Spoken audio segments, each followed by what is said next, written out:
कल का पाठ आ गया आप सबको समझ में? जी। क्या सूत्र था? वर्तमान की परिभाषा क्या बताई थी? लक्षण।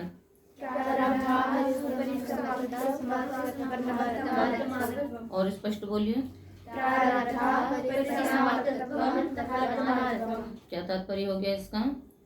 जो क्रिया के आरंभ से होता है और समाप्त ना हो जाए तब तक वर्तमान है, और समाप्त होते ही भूत हो गया, है ना? तो ये लक्षण बनाना जरूरी था। ये तो वर्तमान तो कुछ है नहीं, भूत और भविष्य ये जो भी कुछ है। ठीक है। और भूत वाली बात भी समझ में आ गई थी। इतर इतराश्रय दोष, है ना? कुछ चीजें भी से समझे रहोगे तो भाष्य जल्दी समझ में आएगा। ठीक है ना? ठीक है, तो चले। लट सदृशान चौ भी हो गया था। ठीक है। लक्षण हेतु क्रिया या कौशल। इंग धार्यो शत्र कृत श्रेणी। इंग धार्यो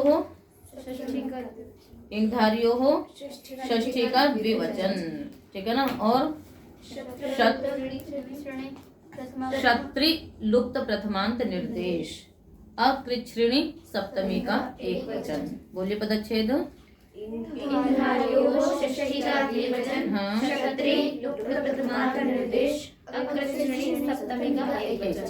ठीक। समास होगा इंग च धारिश्च इति इंग धारी तयोः इंग धार्योः। इंग और धारी धातु, धारी यानी ध्री से णिच करके धारी। क्षत्रिय में तो कोई समास नहीं होगा। अकृच्छ्रेणी में आइए, न कृच्छ्रः अकृच्छ्रः। ठीक है। और अकृच्छ्रः अस्य अस्तीति अकृच्छ्री। कृच्छ मन होता है कठिन, तो न कृच्छ्रः अकृच्छ्रः मतलब हो गया सरल। और अकृच्छ्रः अस्य अस्ति यानी सरलता है जिसमें, किसी भी विषय के प्रति सरलता है तो वो क्या कहलाएगा? अकृच्छ्री। अतः इनिठनो सूत्र है, उससे मत्वर्थ में इनि प्रत्यय हो जाता है। क्या होता है? अतः इनिठनो सूत्र से मत्वर्थ में, मत्वर्थ जानते हैं, तदस्य अस्ति तदस्मिन् अस्ति, इसमें इनि प्रत्यय हो जाएगा। जैसे दंडः अस्य अस्ति इति दंडी, वैसे अकृच्छ्रः अस्य अस्ति इति अकृच्छ्री। ठीक है। तस्मिन् अकृच्छ्रेणी, तो समास तो नया तत्पुरुष हुआ, फिर मत्वर्थी प्रत्यय करके अकृच्छ्रेणी बन गया। ठीक है। अनुवृत्तियां किस किस की हैं? वही वर्तमाने धातु प्रत्यय परस्य। अर्थ करेंगे सूत्र का। इंग अध्ययने ध्रीधारणे इति निजंत, है ना? इत्येताभ्याम धातुभ्याम वर्तमाने काले क्षत्रि प्रत्ययो भवति अकृच्छ्रेणी कर्तरी वाच्ये। ये कर्तरी कहाँ से आ रहा है? क्योंकि कृत संज्ञक प्रत्यय सामान्य रूप से कर्ता में होते हैं, तो ये किसके विशेषण बन जा रहे हैं? कर्ता के बन जा रहे हैं। अर्थ बोलिए क्या हो गया? इंग धारी इत्येताभ्याम क्षत्रि वर्तमाने काले क्षत्रि प्रत्ययः भवति परश्च अकृच्छ्रेणी कर्तरी वाच्ये। कहते इंग धातु और धारी, धारी मतलब ध्री धारणे से णिच प्रत्यय करके धारी बन जाएगा, तो धारयति, धारयति मतलब धारण करता है। तो इंग अध्ययने अधीते यानी पढ़ता है। तो इंग अध्ययने धातु से और धारी धातुओं से वर्तमान काल में क्षत्रिय प्रत्यय होगा। ये तो सीधा सीधा अर्थ हो गया। आगे कहते हैं अकृच्छ्री कर्ता वाच्य हो, यानी जो करता है, कर्ता कौन होगा? क्रिया को करने वाला, तो वो उस क्रियाओं को सरलता से कर देता। अकृच्छ मतलब सरलता, तो सरलता से क्रिया को करने वाला वो कौन कहलाएगा? अकृच्छ्री। उदाहरण है अधीयन पारायणम धारयन उपनिषदम। अधीयन पारायणम, अधीयन है ना, तो क्या हो जाएगा? कर्ता। तो पारायण को सरलता से करने वाला, किसी भी ग्रंथ का पारायण बहुत सरलता से कर लेता है। किसी ग्रंथ का हो या किसी वेद का हो, किसी का भी जो पारायण है, पारायण मैंने क्या होता है? आदि से लेके अंत तक उसका अध्ययन करना। तो पारायण करने वाला वो भी सरलता से। और धारयन उपनिषदम, धारयन का अर्थ क्या हो जाएगा? उपनिषद को सरलता से धारण करने वाला, हृदयंगम करने वाला, है ना? करने वाला और कराने वाला। तो यहाँ पर धारयति मतलब तो हो जाएगा धारण करना। तो उपनिषद के ज्ञान को सरलता से धारण करता है और दूसरों को भी सरलता से पढ़ा देता है। तो सिद्धि आपकी होगी अधीयन। अधीयन की सिद्धि करो, कैसे बनेगा? हाँ, धातु क्षत्रि कर दिया आपने। फिर उसके बाद आधी ई क्षत्रि, क्षत्रि का अतशेष बचा। उसके बाद शप आएगा ही। फिर अदादिगण की धातु होने के कारण से अधि प्रभृति शपा से लुक हो जाएगा। फिर हाँ, आधी ई अत, आधी ई अत। फिर अचिष्णु धातु भ्रुवाम युगोरी अंगों से यंग आदेश होकर के अधीयत नुमागम अधीयन पारायणम। धारयन में ध्री धातु, ध्री से नीच। उसके बाद फिर वृद्धि, वृद्धि होकर के धारी बन जाएगा। उस फिर धारी अत, धारे अत, धारयत। उसके बाद फिर बन जाएगा, ठीक है ना। और यहाँ पर शप भी आएगा तभी गुण हो पाएगा। क्षत्रि को मान के कहीं भी गुण नहीं हो सकता है, क्योंकि क्षत्रि क्या है? अपित सार्वधातु के। तो सार्वधातु कम अपित से वो ङित्वत हो जाएगा, किंगित से गुण का निषेध हो जाएगा। तो इस प्रकार से धारयन उपनिषदम। आगे समझ में? आगे चले। द्विषो मित्रे, द्विषः पंचमी का एक वचन, अमित्रे सप्तमी का एक वचन। न मित्रम अमित्रम तस्मिन अनुवृत्तियां वही है। क्षत्रि वर्तमाने, क्षत्रि की अनुवृत्ति आएगी ना, कहां तक जाएगी? इसी 33 तक जाएगी। 133 अर्थ करेंगे सूत्र का। अमित्रे कर्तरि वाच्ये द्विष धातो हो क्षत्रि प्रत्यय भवति वर्तमाने काले। बोलिए अर्थ क्या हुआ? कर्तरि वाच्ये द्विष धातु का पूरा अर्थ क्या है? द्विष, द्वेष्टि, द्विष्टः, द्विषन्ति। धातु क्या है पूरी? द्विष। आपने तो धातु पाठ भी पूरी याद कर रखी है, फिर भी धातु नहीं याद है। धातु पाठ की आवृत्ति फिर बंद कर दिया आप लोगों ने। द्विषा अप्रीतौ। अब कल से मैं रोज आप लोगों से 15-15 धातुएं सुनूंगी। आ रहा समझ में? ये अदादिगण की धातु है और पहले आप लोग अदादिगण याद करेंगे। अदादिगण का जो पहला कालम है ना, कल आप लोग पूरा याद करके आएंगे। आ गया समझ में सबको? अदादिगण का जो पहला कालम है उसी में ये धातु भी आ जाएगी, ठीक है ना। तो वो पहला कालम पूरा आप लोग याद करके आएंगे। बार बार कह रहे हैं धातु पाठ की आवृत्ति करना प्रारंभ कर लीजिए।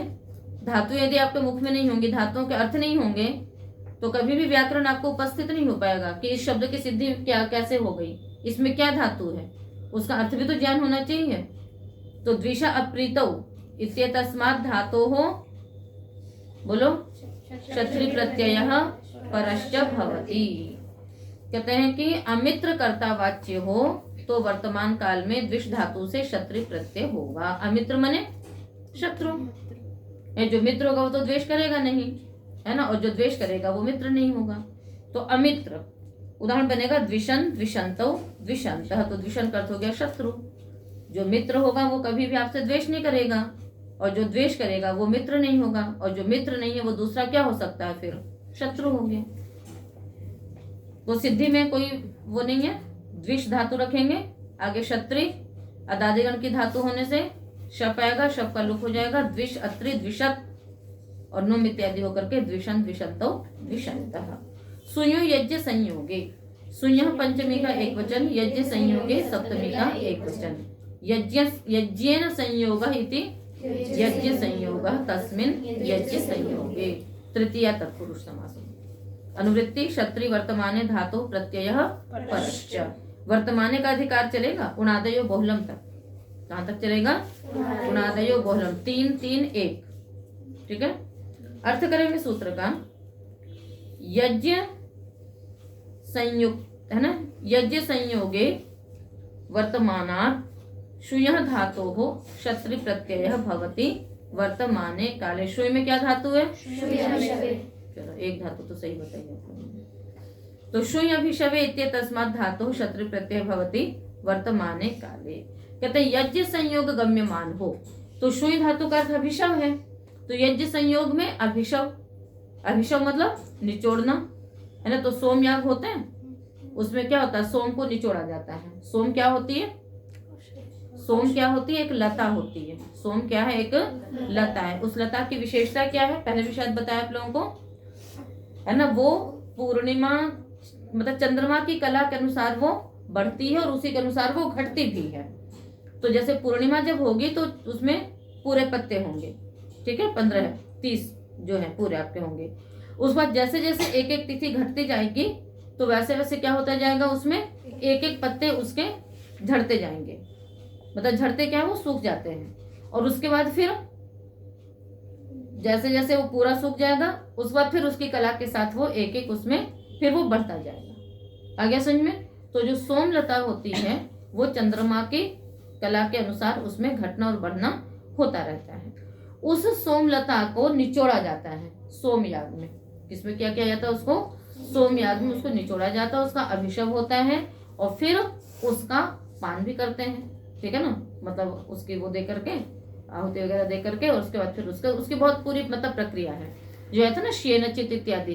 तो वो जो अग्नियों का जो इष्टिकाओं का चयन करते हैं वो इन सब यागों के लिए होता है। तो ये कभी 11 दिन में, कभी मतलब कई कई वर्षों तक का भी ये चलता रहता है। हम लोगों ने देखा था औरंगाबाद में इस यज्ञ को। इसको मतलब यज्ञ बोलेंगे नहीं, इसको याग बोलते हैं, ठीक है। तो विस्तृत उसको जब आप लोग आगे थोड़ा सा बढ़ जाओगे तो आपको बताएंगे। तो यज्ञ संबंधी अभिषेक होना चाहिए, तो उसमें इसका अभिषेक किया जाता है। अभिषेक मतलब उसको निचोड़ा जाता है, ठीक है ना। उसके लिए भी द्रोण कलश होता है, उसमें उसको निचोड़ते हैं और उससे पहले उसको बेचने की प्रक्रिया चलती है। वो राजा संधि होती है, राजा संधि वहां पर रखी हुई है ना, जो अनुसंधान केंद्र में है, एक रथ की तरह जो रखा हुआ है, उसमें सोम को राजा बोला जाता है। उसको उसमें लाते हैं, फिर उसको फिर जो यजमान होते हैं वो लोग मतलब उसका पूरा अभिनय होता है, उसको खरीदते हैं, फिर उसको करते हैं, फिर उसको उसमें पात्र जो होते हैं उनमें उसको फिर डाल करके मतलब उसकी पूरी प्रक्रिया होती है, विधिवत होता है बहुत उससे। तो यज्ञ संयुक्त मतलब यज्ञ में यदि निचोड़ना कहा जा रहा हो, ये नहीं कि आपने सामान्य रूप से कुछ भी निचोड़ा है, आंवले का रस इत्यादि, और उसमें प्रत्यय होने लग जाएगा, ऐसा नहीं होता है। आइए समझ, मैंने तो थोड़ा सा आपको मतलब परिचय बता दिया मैंने, ताकि आपको जानकारी रहे कि इस प्रकार से ये होता है। बाकी तो उसका बहुत विस्तृत विवेचन है। ये सब जितने भी आप समझ रहे हो, प्रयाज, अनुयाज, याज्ञा, पुरोनुवाक्या, ये सब उन यागों में ही काम आते हैं। और यजुर्वेद के मंत्रों का उसमें क्या है, विनियोग है। तो प्रत्येक छोटी से छोटी क्रिया में भी वो चलता है।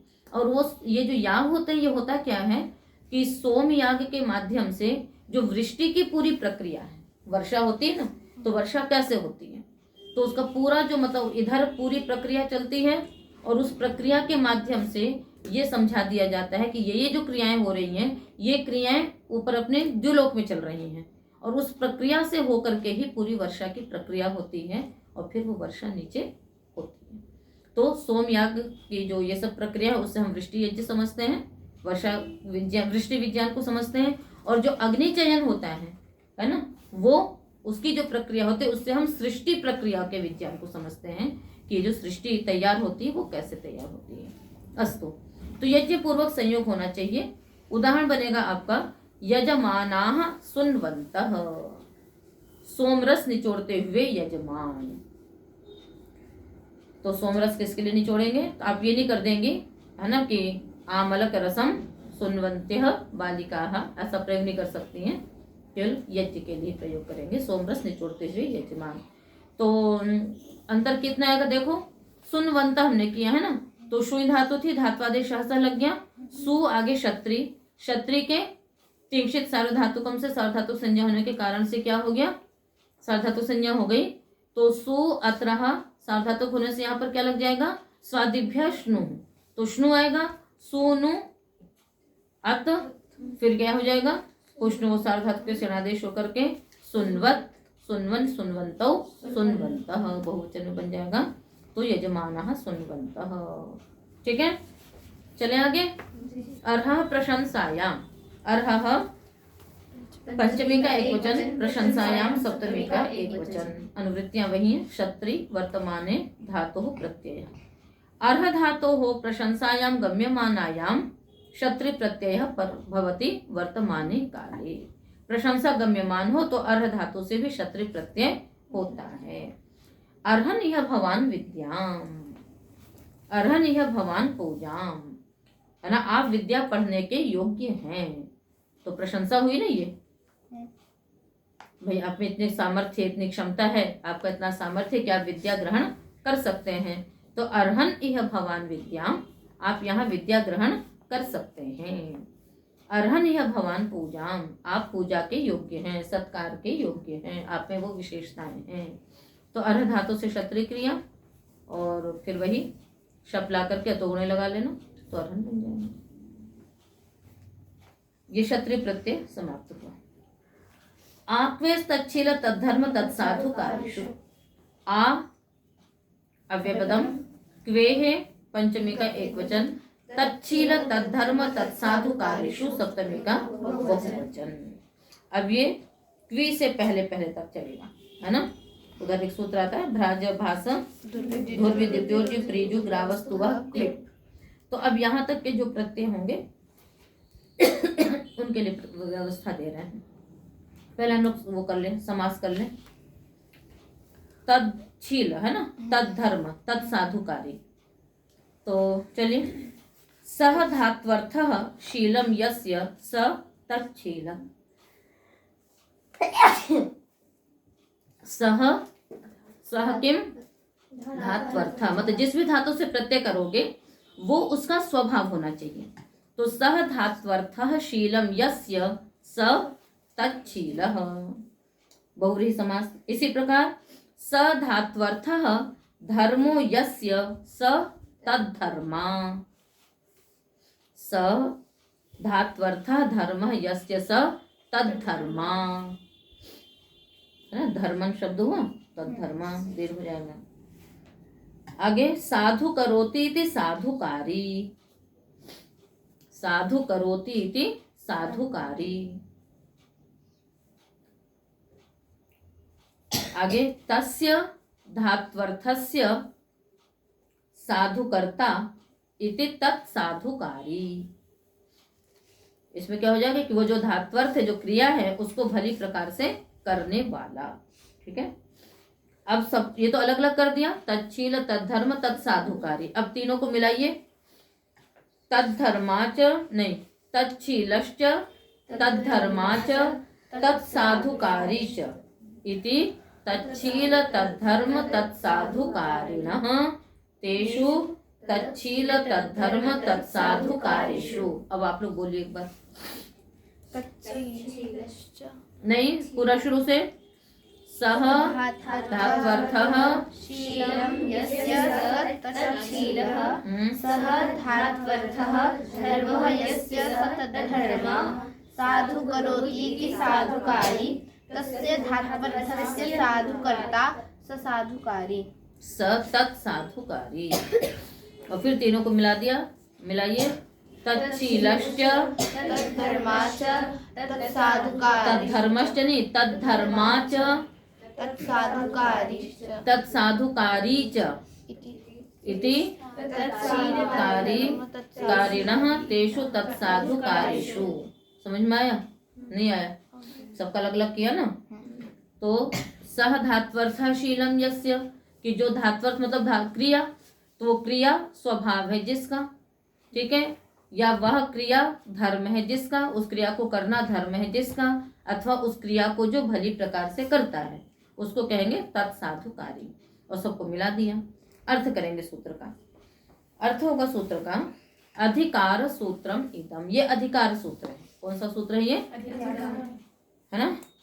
आ एतस्मात् क्विप संशब्दनात्, आ एतस्मात् क्विप संशब्दनात् यान इतः ऊर्ध्वम अनुक्रमिष्यामः, यान इतः ऊर्ध्वम अनुक्रमिष्यामः,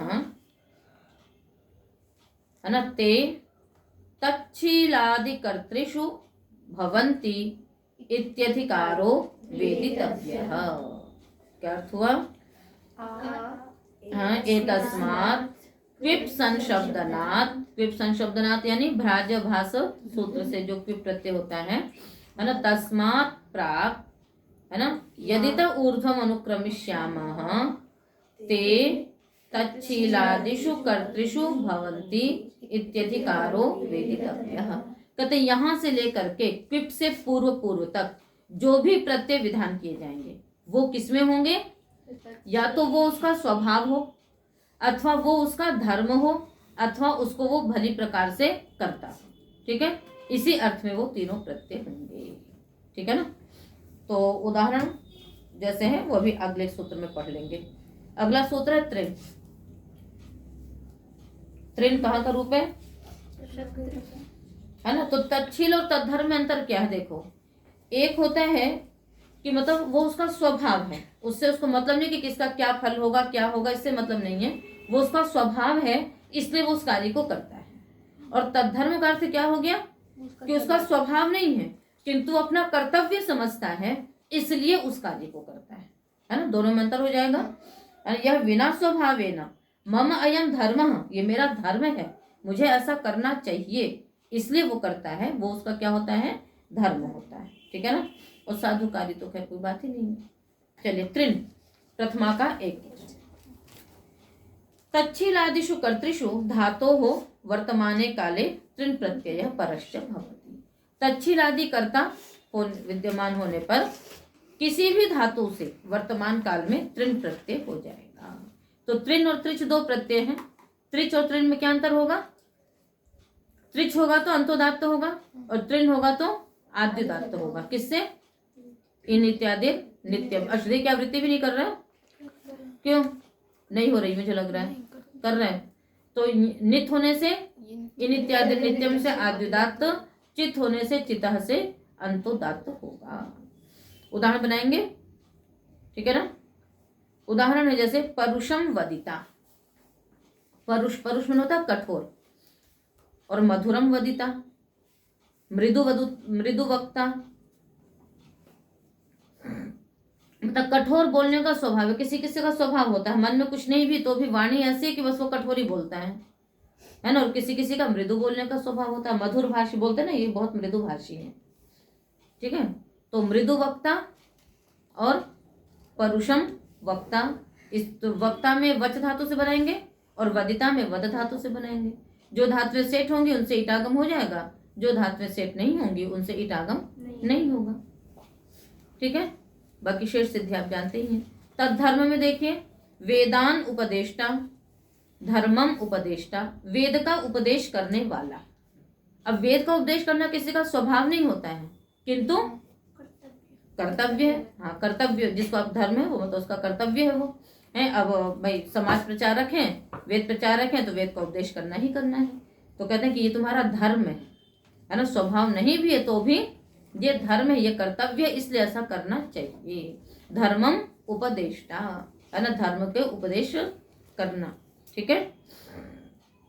तो अर्थ तो वही रहेगा, करने वाला, किंतु एक है जो कि स्वभाव से कर रहा है, एक है जो कि कर्तव्य मान के कर रहा है, धर्म मान के कर रहा है। और एक हो गया ओदनम पकता है। कोई चावल बहुत अच्छा पकाता है तो ओदनम पकता। कटम करता, चटाई को बहुत अच्छी तरह से बनाता है। तो किसी भी क्रिया को भली प्रकार से करें। जिस धातु से प्रत्यय कर रहे हो, जिस धातु से प्रत्यय कर रहे हैं, उस धातु का जो अर्थ है या तो वो उसका स्वभाव हो, या उसका धर्म मान के करता हो, या उसको भली प्रकार से करता हो। ठीक है। तो तीनों में से किसी भी अर्थ में आप वो प्रत्यय कर सकते हैं। तो वक्ता में तो कोई दिक्कत नहीं है, चौक हो जाएगा। उपदेष्टा में क्या लगेगा? उपदिष्ट। उसके बाद फिर वही वृष्ट भ्रज सृज मृज यजराज भ्राज शाम उससे शाह हो जाएगा। फिर इष्टुनाष्टु से इष्टुत्व होकर के उपदेष्टा, गुण तो हो ही जाएगा, कोई बात नहीं। तो त्रिन हो गया। ठीक है। अलंकृ निराकृ प्रजनोत्पजो सहचर। ठीक है। तो अलंकृ निराकृ प्रजनोत्पचोत्पतोन्मद रुच्य पत्रप वृतु वृधु सहचरः। सहचरः पंचमी का एक वचन, इष्णुज प्रथमा का एक वचन। ठीक है ना। समास करेंगे। ठीक है ना। अलंकृच निराकृच प्रजनश्च उत्पचश्च उत्पतश्च उन्मदश्च रुचिश्च अपत्रपश्च वृतुश्च वृधुश्च सहश्च चरश्च इति चर तस्मात् चरः। फिर से समास कर दीजिए। अलग अलग कैसे कैसे करोगे? अलंकृ च निराकृ च प्रधनश्च उत्पतश्च उत्पतश्च उन्मदश्च रुचिश्च अपत्रपश्च मृदुश्च मृदुश्च सहश्च चरश्च इति चर तस्मात् चरः। ठीक, कौन सा समास हो गया? समाहार। समाहार द्वंद्व। ठीक, तो अलंकृ है ना, अलम पूर्वक क्रिय, निर आंग पूर्वक क्रि धातु हो, अग्रे प्रपूर्वक धातु का अर्थ जनि प्रादुर्भावे, उत्पूर्वक संपूर्णम उपचष्पाके और उत्पूर्वक पत्रिगतौ, और उसके पश्चात हाँ उत्पच उत्पत, उसके बाद उत्पूर्वात मदि मदि हर्षे, पश्चात रुच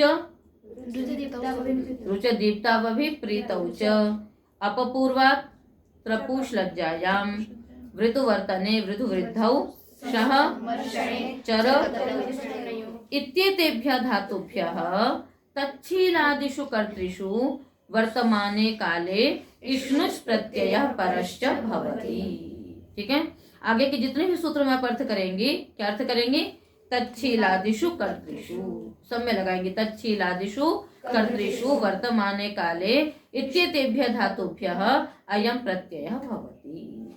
तो अलम पूर्वक क्रि धातु से, निर आंग पूर्वक क्रि धातु से, उसके पश्चात क्या है? प्रपूर्वक जन, उत्पूर्वक पच, उत्पूर्वक पत, उत्पूर्वक मद, रुच, अपपूर्वक त्रप, वृतु वृद्धु सहचर, इन सभी धातुओं से तच्छीलादि कर्ता होने पर वर्तमान काल में इष्णुच प्रत्यय होगा। उदाहरण बनाओगे? अलम क्रिय, आगे इष्णुच, क्या बनेगा? अलंग, हाँ हाँ गुण तो हो ही जाएगा, तो अलंकरिष्णु, क्या बनेगा? अलंकरिष्णु। अलंकरिष्णु का अर्थ क्या हो गया?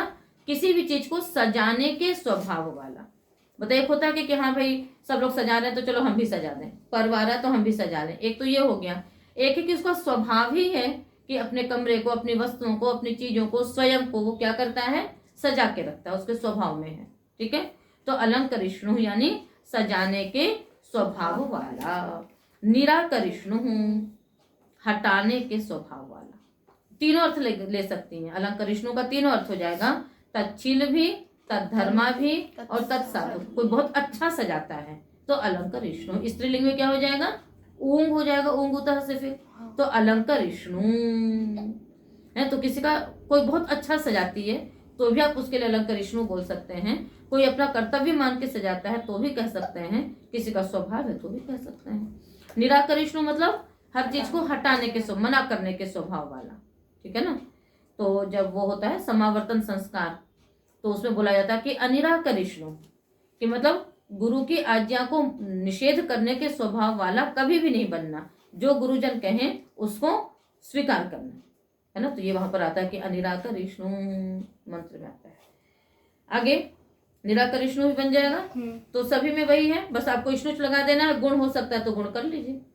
आगे क्या है देखो, प्रजनिष्णु, पैदा करने के स्वभाव वाला या पैदा करने वाला या अच्छा उत्पन्न करने वाला किसी भी चीज को। उन्मदिष्णु, उत्पत्तिष्णु, उत्पत्तिष्णु मतलब ऊपर जाने के स्वभाव वाला। उन्मदिष्णु, उन्मादशील। रोचिष्णु, चमकने वाला। ठीक है ना।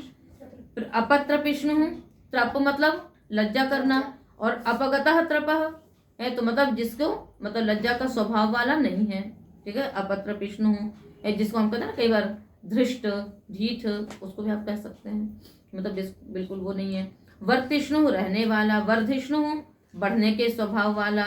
सहिष्णु मने साहसी, सहिष्णु बोलते ही हैं। ठीक है ना। चरिष्णु, घूमने के स्वभाव वाला। तो ये सब आपके हो गए। जब इष्णुच का अनुबंध हटा दोगे तो च रहेगा, तो फिर उसके बाद फिर क्या होगा?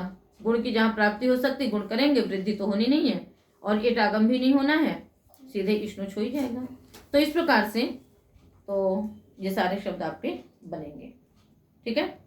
णेश छंदसी, णे है छंदसी सप्तमी का एक वचन। इष्णुच और तच्छील, तद्धर्म, तत्साधु कार्यशु की वृत्ति आ रही है। न्यन्तात् धातोः वेद विषये तच्छीलादिषु कर्तृषु वर्तमाने काले इष्णुच् प्रत्ययः परश्च भवति। कहते हैं न्यंत धातु से वेद विषय में तच्छीलादि कर्ता होने पर वर्तमान काल में इष्णुच् प्रत्यय हो जाएगा।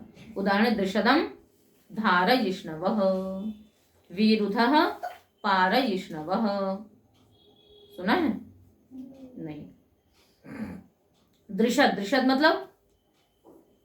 मतलब पत्थर। दृषद मतलब होता है पत्थर। जो सिल होता है ना, सिल की संस्कृत है दृषद। दृषद, दृषदौ, दृषदः। शब्दों पे ध्यान दिया करो। तो दृषद मतलब क्या होता है? सिल, पत्थर।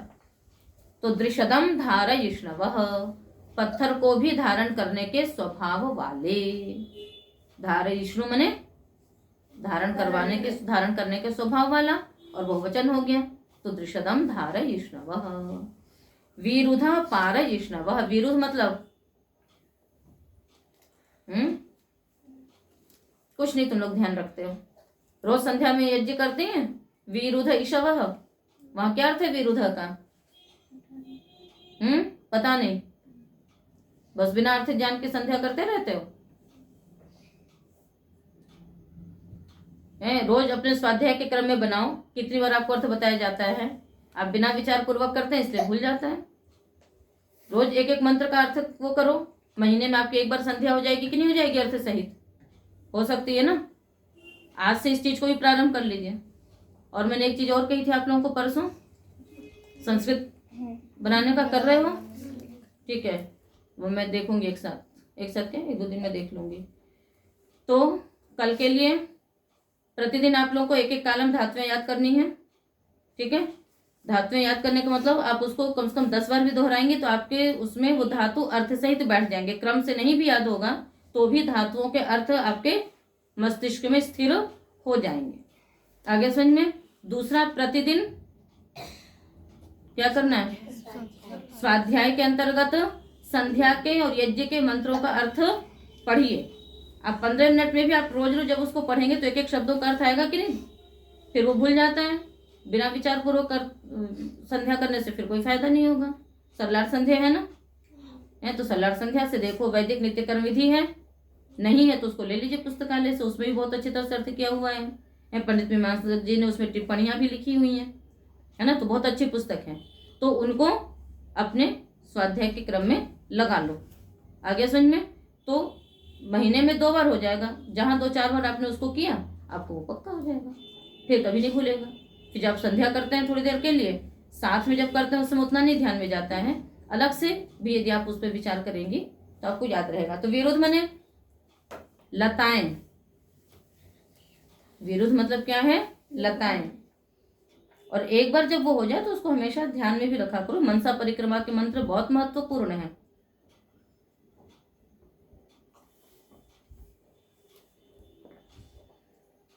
ध्रुवादिक विष्णु रथिपति रसितो रक्षिता विरुद्ध ईशवः। ठीक है ना। तो उसमें परमपिता परमेश्वर ने विरुद्ध, है ना, लता इत्यादि बाण रूप बनाए हैं, तो उनको पढ़ना। आज तो कम से कम आप लोग देख ही लीजिएगा। ठीक है, आज से ही प्रारंभ हो जाना चाहिए। अस्तु, है ना, मुंह सुखा के बैठने की जरूरत नहीं है ना। छात्रों से ही सब होता रहता है, कभी दोहराते हैं कभी नहीं दोहराते हैं, तो कभी भूलता है कभी याद रहता है। तो आचार्य का कार्य भी यही होता है, बार बार उनको सचेत करना। तो विरुद्ध पारयिष्णवः। ठीक है, तो आगे चलें। तो विरुद्ध मतलब जो लताएं हैं वो पूर्ण करने के स्वभाव वाली होती हैं। नेक्स्ट छंदसि भुवश्च।